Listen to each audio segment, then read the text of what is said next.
Oi pessoal, nesse vídeo nós vamos ver como resolver o problema de Laplace, né, a equação de Laplace, em uma região que não é bem uma região retangular. Na verdade, a região que a gente vai estar considerando nesse problema é uma placa semi-infinita, e aí nesse caso que se estende então na direção do eixo y positivo. Então o que a gente vai ter? A minha região agora, de novo, ela vai ser uma placa, né? Então aqui o x vai estar limitado de 0 até 1a, só que em y ela vai se estender até mais infinito. Ela é uma placa semi-infinita. Então essa daqui vai ser a minha região, né? Como é que a gente vai resolver esse problema? Então aqui de novo a gente vai ter condições nas fronteiras. Então aqui eu vou ter alguma condição, aqui também e aqui, né? Que são as minhas fronteiras. Aqui, né, eu não vou ter condição, mas depois a gente vai utilizar esse fato aqui, que ele me diz que essa função ela se mantém infinita quando o y tende a infinito. Isso vai ser importante.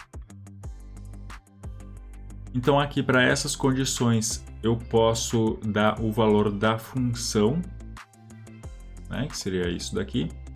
Nesse caso vai ser 0. Aqui também, né, para x igual a 0 e y, então aqui é 0, aqui também é 0 e aqui, né, que é o de x e y igual a 0, isso daqui eu vou supor que é uma função f de x, depois a gente vai escolher uma função para resolver esse problema.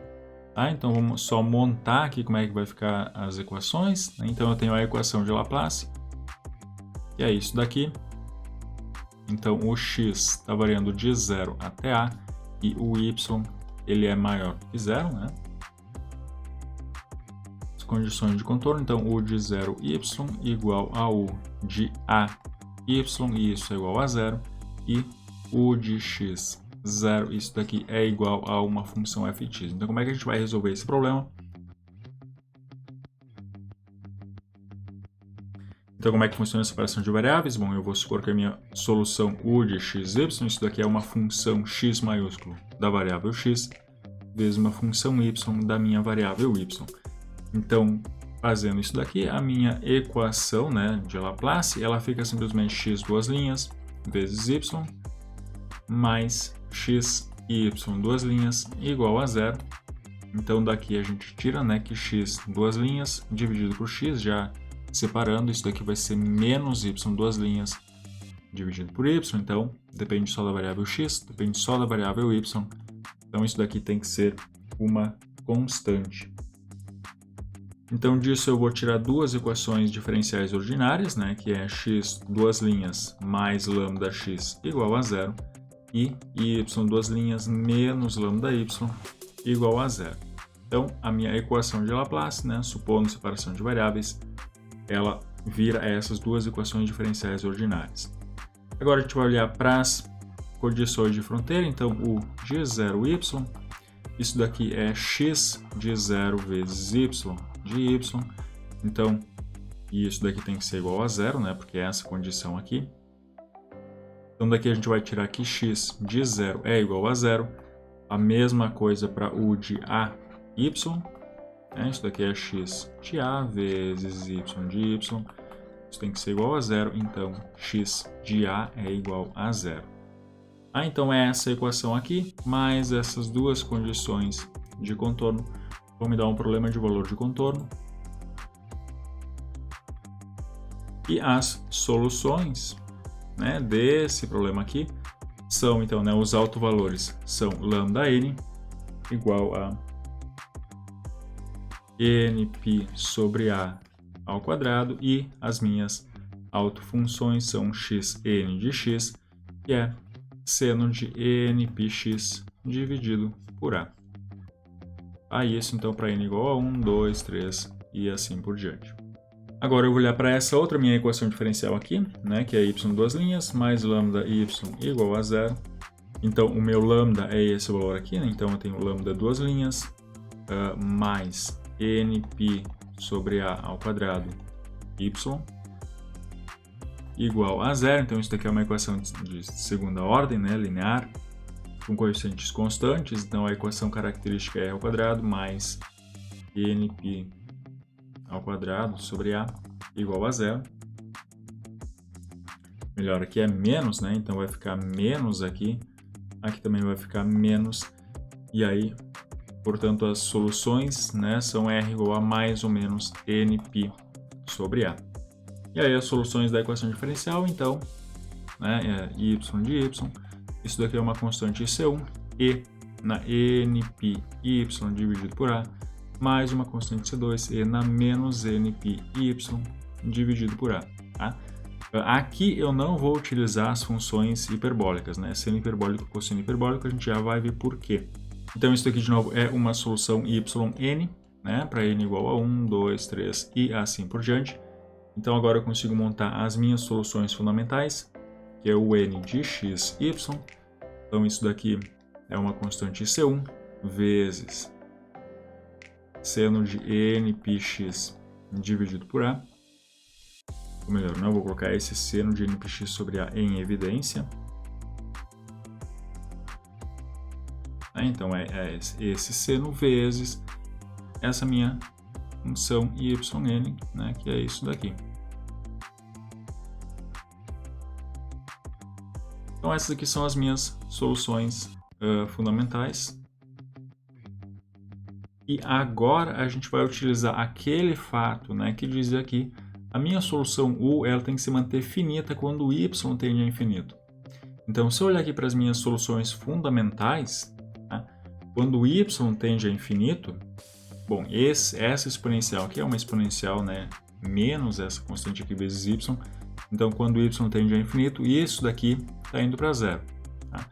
O seno também é limitado. Agora, esse carinha aqui, quando o y tende a infinito, e elevado a essa coisa aqui, vai ir para mais infinito. Então, se eu quero, né, que essas soluções aqui sejam finitas, o meu C1 tem que ser zero. Se ele não for zero, essas soluções não vão ser limitadas.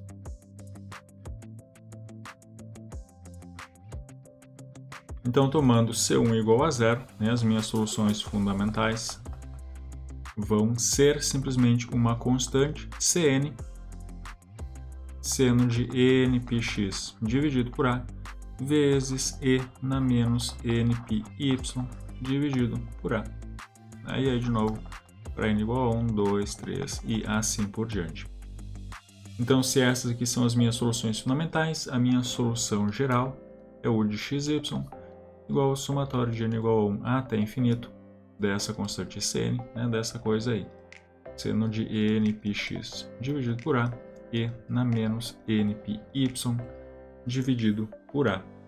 E agora, finalmente, eu vou utilizar aquela última condição de fronteira, que é essa daqui, né, que nessa minha região aqui, a minha função vale f de x. Então, U de x, 0, isso daqui é f de x. Então, se eu fizer y igual a 0 aqui, né, U de x, 0, isso daqui, se eu fizer y igual a 0, vai ficar aí na 0, que é 1. Então, isso é simplesmente o somatório de n igual a 1 até infinito. Cn, seno de npx dividido por A, e isso tem que ser igual à minha função f de x. Então, esses meus Cn's aqui, né, são os coeficientes da expansão de f de x como uma função ímpar, né, porque eu tenho a série de Fourier seno aqui. Então, a gente já sabe quem são esses coeficientes, né? O meu Cn vai ser 2 sobre A, nesse caso, né?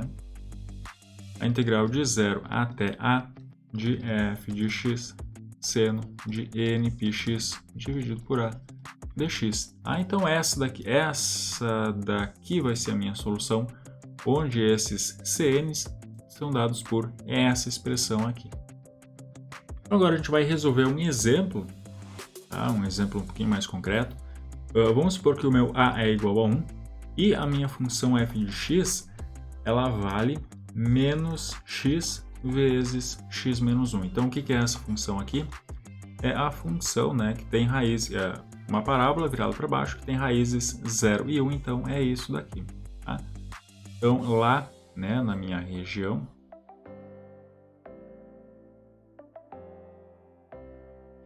Então aqui, né, o x está indo de 0 a 1, o meu y, né, ele está indo lá para mais infinito. Então aqui eu tenho 0, aqui eu tenho 0 também, e aqui eu vou ter essa função aqui.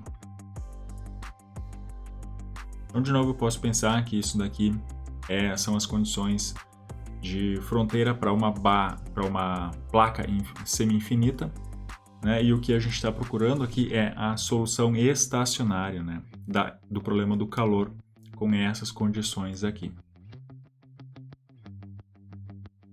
Então, de acordo com o que a gente acabou de fazer, a minha solução U de x, y, isso daqui vai ser o somatório de n igual a 1 até infinito, Cn, seno de nπx dividido por A, que nesse caso eu estou considerando 1, vezes ena menos nπy, dividido por A também, que é 1. E onde o meu Cn, isso daqui então vai ser essa coisa aqui, né? Isso é 2 sobre A, que é 1, a integral de 0 a 1 de f de x seno de nπx dx. Então isso, né, esse coeficiente seno vai ser igual a 2 vezes essa integral aqui. Na verdade é a integral de 0 a 1, né? Minha função f de x é menos x ao quadrado mais x, seno de nπx dx. Tá? E eu vou utilizar aqui o Wolfram alpha para calcular essa integral. Então isso daqui é igual a 2 menos 2 cosseno de nπ dividido, na verdade tem esse 2 aqui, que é isso daqui, e o valor dessa integral vai ser isso daqui, né, sobre n ao cubo i ao cubo.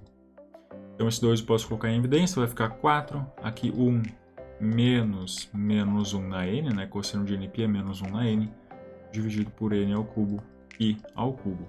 Então a minha solução é isso daqui, né, onde o meu Cn vale isso daqui. Agora a gente vai vir aqui para o GeoGebra, né, para dar uma olhada nisso daqui. Então aqui de novo, né, eu aconselho vocês a colocar isso como uma função, function. Aqui eu já vou colocar os limites, então x de 0 a 1.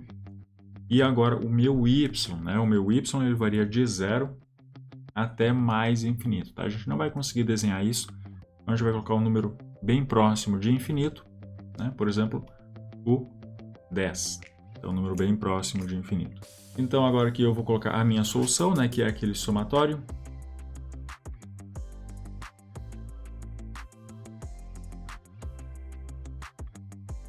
E agora aqui os limites, né, então n começando em 1 e até colocar aqui 4. Então, aqui está a minha solução. Então, aqui nessas extremidades, né, a função vale 0. Aqui também, e aqui vale aquela parábola, né, virada para baixo. E aí, então, essa daqui é a minha solução. Então, notem, né, que o decrescimento aqui ele é muito rápido. Né? Então, por isso que eu coloquei aqui um valor, né, um limite para y bem pequenininho, né, x igual a 10. Na verdade, nem precisava. Porque como eu tenho essa exponencial aqui, o decrescimento aqui ele é muito rápido, né, no meu y. À medida que o y cresce, isso daqui, claro, vai ficando cada vez mais próximo de 0, né, praticamente 0. Então essa é a solução desse problema aqui.